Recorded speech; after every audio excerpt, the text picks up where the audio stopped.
Os motores turbofan de um avião comercial moderno não dão partida com uma simples chave como os automóveis, mas por meio de um processo tão sofisticado que envolve ar comprimido a 45 libras por polegada quadrada, temperaturas superiores a 1000 graus Celsius e uma sequência cronometrada com precisão militar.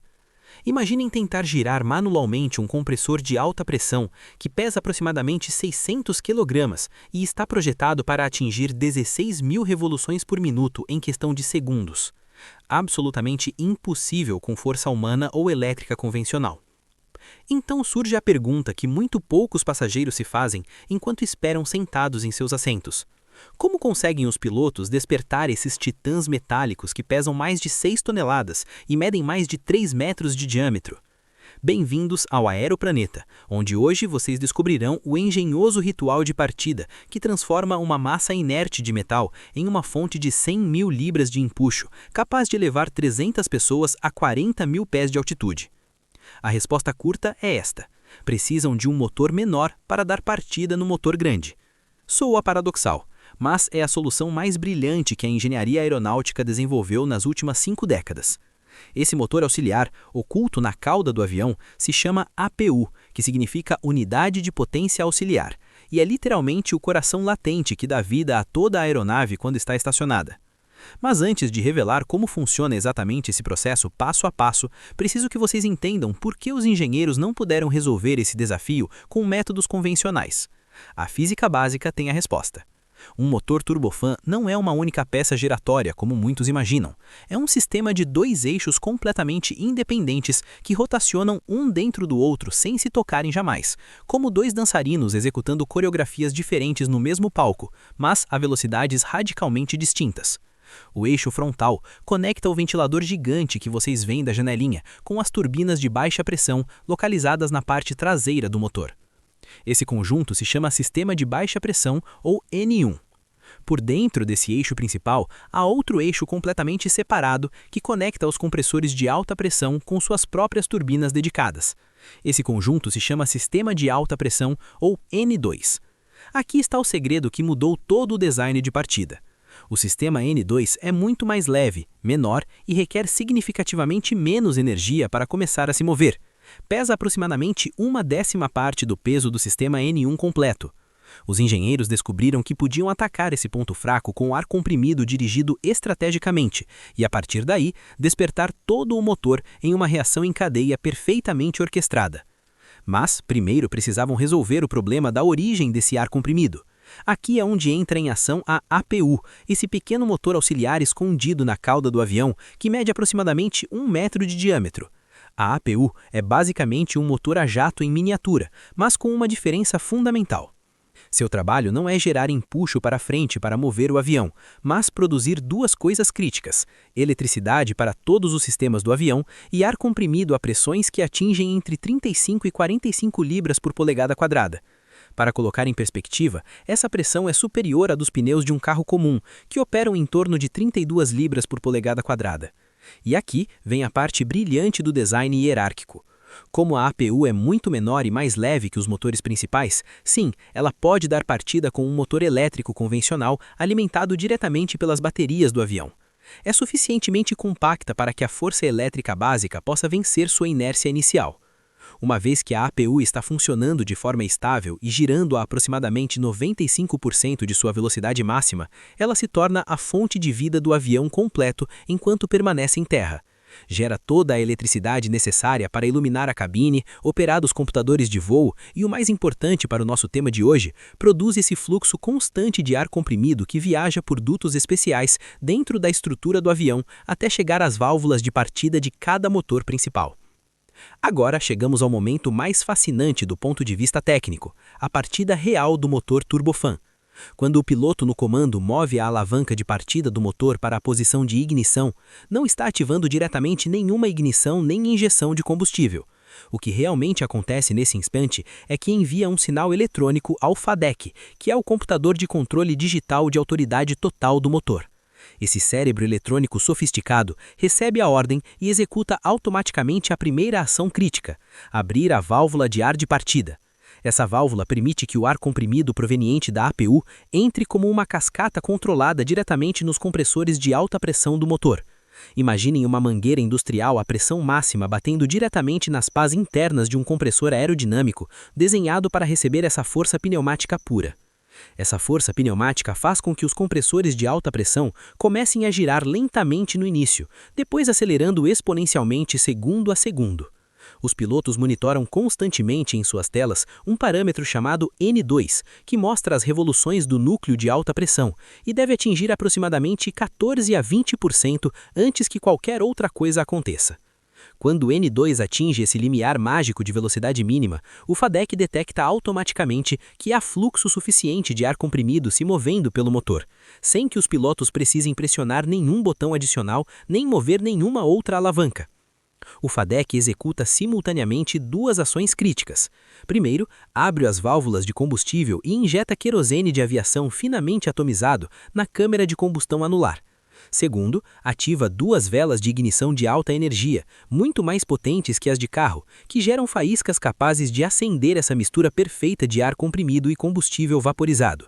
A explosão controlada resultante atinge temperaturas que superam os 1000 graus Celsius instantaneamente. Esses gases quentes em expansão violenta empurram diretamente as pás das turbinas de alta pressão que estão mecanicamente conectadas aos compressores de alta pressão. Isso cria um ciclo autossustentável. Mais velocidade nos compressores gera mais ar comprimido, que ao se misturar com mais combustível, produz gases ainda mais quentes que fazem girar as turbinas ainda mais rápido. É um efeito dominó imparável que se autoalimenta exponencialmente até que o motor atinja uma velocidade em que já não precisa de ajuda externa para continuar funcionando. Mas aqui vem algo que todos os passageiros sempre notam sem entender o que está acontecendo realmente. Durante os primeiros 30 a 40 segundos da partida, escutam claramente que algo dentro do motor está acelerando e ganhando potência de maneira crescente. No entanto, o ventilador frontal gigante mal se move ou gira muito lentamente. Parece contraintuitivo, como se algo estivesse falhando, mas na realidade, tudo está funcionando exatamente como foi desenhado. Isso acontece porque primeiro deve acelerar completamente toda a maquinaria interna do motor. Os compressores e turbinas de alta pressão devem atingir aproximadamente 15.000 revoluções por minuto. Só quando há volume e velocidade suficientes de gases quentes saindo para a parte traseira do motor, esse fluxo maciço de energia tem a força necessária para mover as turbinas de baixa pressão, que finalmente estão conectadas mecanicamente ao ventilador frontal maciço. É uma sequência cronometrada de causa e efeito, onde cada componente deve atingir sua velocidade operacional mínima antes que o próximo possa começar a se mover eficientemente. Os pilotos profissionais monitoram constantemente vários parâmetros críticos durante todo esse processo para garantir que a partida esteja se desenvolvendo dentro de limites seguros. O primeiro parâmetro já mencionamos, N2, que mostra as revoluções do núcleo de alta pressão e deve atingir aproximadamente 25% antes que qualquer motor possa ser considerado em processo de partida bem-sucedida. O segundo parâmetro crucial se chama ITT, ou EGT, dependendo do fabricante, que significa temperatura entre turbinas ou temperatura dos gases de escape. Essa leitura indica aos pilotos quão quente está o ar que sai da câmara de combustão. Durante uma partida normal, essa temperatura sobe gradualmente da temperatura ambiente até se estabilizar em torno de 400 a 600 graus Celsius quando o motor atinge o ralente.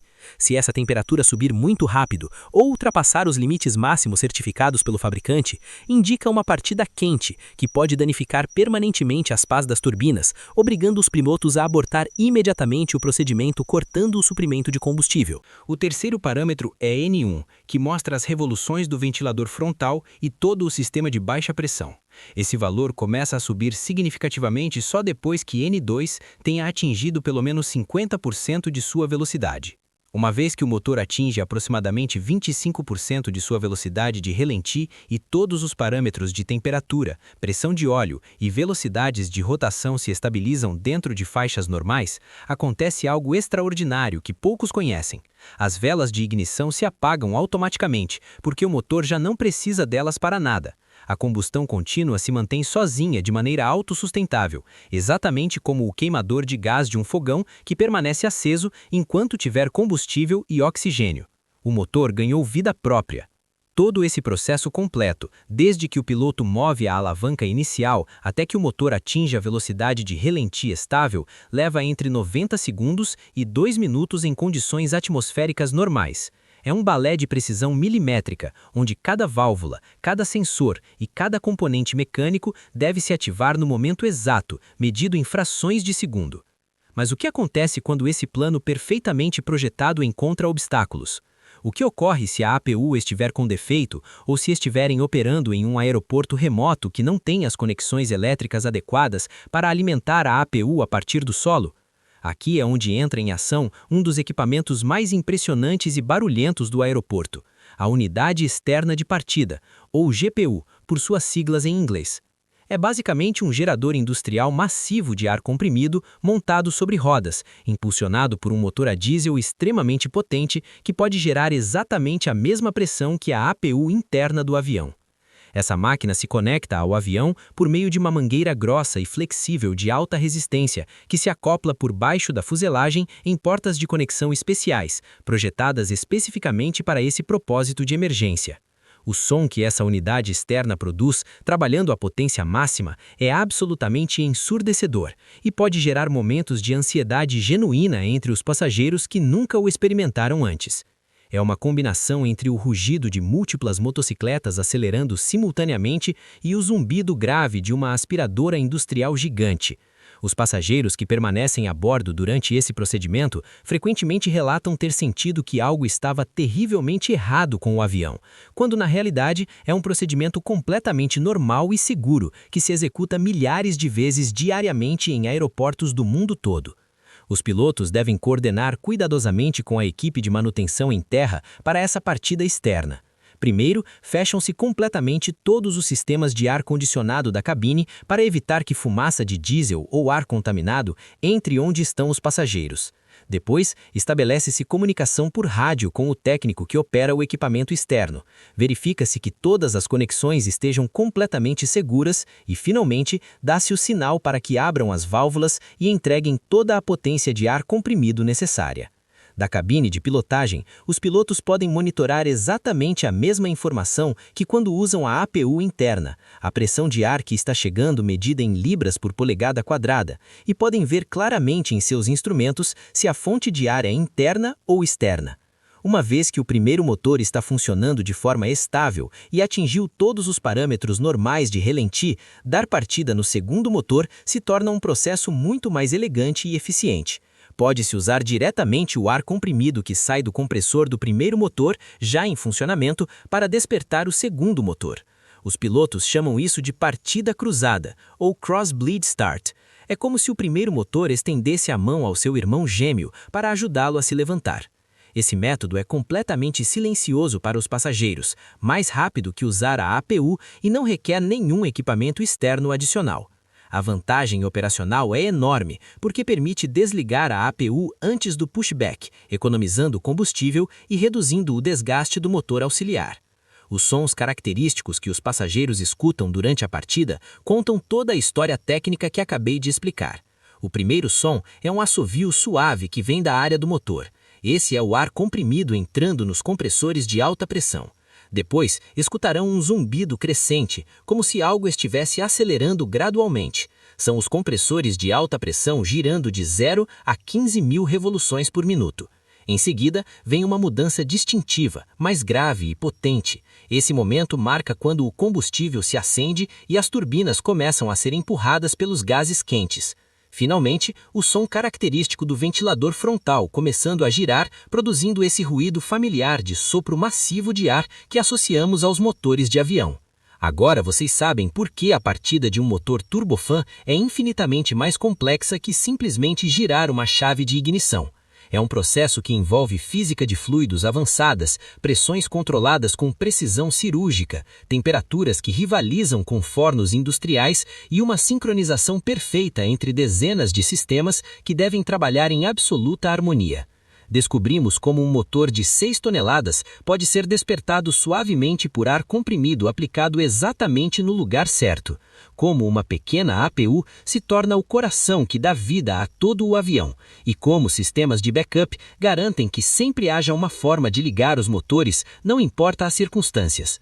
Na próxima vez que estiverem sentados em um avião, escutando essa sequência familiar de sons, poderão visualizar essa dança mecânica extraordinária acontecendo a metros de distância. A APU trabalhando como um irmão menor confiável, o ar comprimido despertando gentilmente os compressores, as velas criando a primeira espica de vida e, finalmente, essa explosão controlada que dá nascimento a um dos motores mais sofisticados já criados pela engenharia humana. Se este vídeo transformou completamente a compreensão de vocês sobre como despertam esses gigantes metálicos, deixem seu like e se inscrevam no AA Aeroplaneta para continuar descobrindo os segredos técnicos que tornam possível a aviação moderna. Contem nos comentários qual detalhe os impactou mais e se alguma vez experimentaram essa partida barulhenta com unidade externa. Nos vemos no próximo voo pelo conhecimento aeronáutico.